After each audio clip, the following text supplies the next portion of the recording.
পোৱা মহিলাসকলকো ভাল আৰু এটা উপহাৰ দিম 1 জানুৱাৰী তাৰিখে। তাৰ কাৰণে আপোনালোকে ৰখি থাকক, 1 তাৰিখে টিভিটোত থাকিব। 1 জানুৱাৰীত আপোনালোকে আৰু এটা ভাল উপহাৰ পাব। যদি আপুনি অৰুণোদয় 3.0 এজন হিতাধিকাৰী হয় তেনেহ'লে আপোনালোকৰ কাৰণে আছে ভাল খবৰ। তো আপোনালোকে যিসকল অৰুণোদয় আঁচনিৰ হিতাধিকাৰী আছে এই সকল হিতাধিকাৰী কিন্তু আপোনালোকে জানুৱাৰী মাহৰ 10 তাৰিখে আপোনালোকে 3100 টকা লাভ কৰিব। আৰু যিসকল মানুহে নতুন কৰি এতিয়ালৈকে অৰুণোদয় 3.0 যিখন আঁচনি আছে এই আঁচনিখন যদি আপোনালোকে এতিয়ালৈকে এপ্লাই কৰা নাই, এপ্লাই কেনেকৈ কৰিব পাৰিব, ক'ত আপোনালোকে এই ফৰ্মখন লাভ কৰিব, মই এই যিখন আপোনালোকে ফৰ্ম দেখা পাই আছে এই ফৰ্মখন কিন্তু বহুত মানুহে কিন্তু ডাউনলোড কৰিব বিচাৰি আছে আৰু এই সুধি আছিল যে এই ফৰ্মখন ক'ত লাভ কৰিম। তো আপোনালোকৰ যিটো গাঁও পঞ্চায়ত আছে এই গাঁও পঞ্চায়তত কিন্তু এই নতুন ফৰ্ম আহিছে। নতুন কৰি যিসকল মানুহে আবেদন কৰা নাই শীঘ্ৰেই আপোনালোকে আবেদন কৰক। আবেদন কৰিলেহে আপোনালোকে 3100 কোটি টকা আপোনালোকে লাভ কৰিব, আবেদন নকৰিলে কিন্তু আপোনালোকে লাভ নকৰিব। তো এয়াই আছিল আপোনাৰ গুৰুত্বপূৰ্ণ আপডেট দিবলগীয়া। আৰু ডক্টৰ হিমন্ত বিশ্ব শৰ্মা ছাৰে কিন্তু নিজ মুখেৰে ঘোষণা কৰিছে যে অৰুণোদয় আঁচনিৰ লগত আৰু বাবু আঁচনি দিব আৰু কোনসকল মানুহে লাভ কৰিব টকা জানি লওক। এই ভিডিঅ'টোৰ মাধ্যমত সম্পূৰ্ণ তথ্য মানে চাবলৈ পাৰিব। তো আশা কৰিছোঁ ভিডিঅ'টো আপোনালোক সকলোৱে চাব। যদি আপোনালোকে প্ৰথমবাৰলৈ এই চেনেলটো ভিজিট কৰি আছে চেনেলটো ছাবস্ক্ৰাইব কৰি ৰাখিব আৰু আপোনালোকে বন্ধু পোৱা মহিলাসকলকো ভাল আৰু এটা উপহাৰ দিম 1 জানুৱাৰী তাৰিখে। তাৰ কাৰণে আপোনালোকে ৰখি থাকক, 1 তাৰিখে টিভিটোত থাকিব। 1 জানুৱাৰীত আপোনালোকে আৰু এটা ভাল উপহাৰ পাব। 10,000 টকাৰ চেক পোৱাৰ পিছত কোনে কোনে মোবাইল ফোন কিনিব হাতখন দাঙক।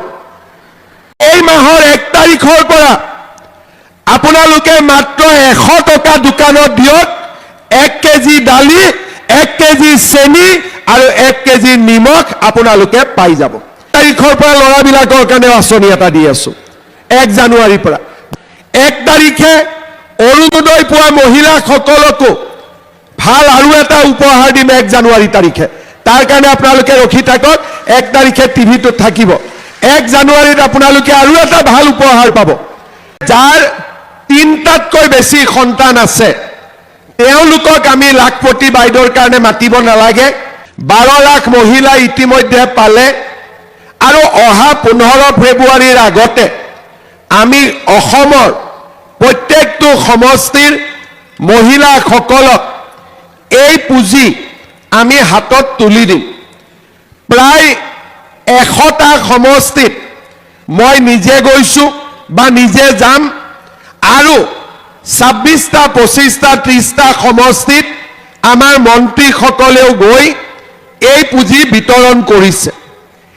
এই পুঁজিৰ বিতৰণী অনুষ্ঠানত আমি মহিলাসকলক মাতি আনো, কাৰণ আমি মহিলাসকলক এটা কথা বুজাব খুজিছোঁ যে এই আঁচনিখন কি, ইয়াৰ তাৎপৰ্য কি, আমি কিয় 10,000 টকা কৈ দিছোঁ। ইয়াৰ উদ্দেশ্য হ'ল যে এই আঁচনিখনৰ জৰিয়তে আমি আপোনালোকক বহুত দূৰ আগুৱাই লৈ যাব বিচাৰিছোঁ। অলপ আগতে আপোনালোকে টিভিত দেখিছিলে যে মোদী ডাঙৰীয়াই উল্লেখ কৰিছে যে আমি 3 কোটি মহিলাক লাখপতি দিদি বনাব খোজো। তাৰ মানে আজি গোটেই ভাৰততে বিজেপি চৰকাৰখনে প্ৰচেষ্টা কৰিছে যে মহিলাসকল আত্মনিৰ্ভৰশীল হওক, পৰিয়ালটোৰ উপাৰ্জনত মহিলাগৰাকী এটা শক্তিশালী ভূমিকা গ্ৰহণ কৰক। আমাৰ অসমত 40 লাখ মহিলাৰ 8 লাখ মহিলাই ইতিমধ্যেই লাখপতি বাইদেউৰ সন্মান পাইছে, কাৰণ তেওঁলোকে বছৰত 1 লাখ টকাৰ ব্যৱসায় ইতিমধ্যে কৰিছে, বহুজন সফল হৈছে। এতিয়া আমাৰ এটাই কথা যে যদি এজনে পাৰিছে 10জনে কিয় নোৱাৰিব, 10জনে যদি পাৰিছে 100 কিয় নোৱাৰিব, 100জনে যদি পাৰিছে 1000 কিয় নোৱাৰিব। আজি আমি আপোনালোকক 10,000 টকাৰ চেক এখন আপোনালোকৰ হাতত তুলি দিম। এতিয়া 10,000 টকাৰ চেক পোৱাৰ পিছত কোনে কোনে মোবাইল ফোন কিনিব হাতখন দাঙক। বাইদেৱে কিনিব আৰু কোনে কোনে কিনিব মোবাইল ফোন। আচ্ছা, মোবাইল ফোন নিকিনে বাৰু, বিহুৰ কাপোৰ কোনে কোনে কিনিব? বাইদেৱে কিনিব বিহুৰ কাপোৰ? আচ্ছা, বাইদেৱে হাতখন উঠাই আকৌ নমাই দিছে। আৰু কোনে কোনে মোবাইল নিকিনে হাত উঠাওক। বাপৰে, আজি আমি এই 10,000 টকা কেনেকে ব্যৱহাৰ কৰিম? 10,000 টকা পালো, আমাৰ গোট এটা আছে, গোটত যদি আমি 10,000 জমা দিওঁ 1 লাখ টকা হ'ল।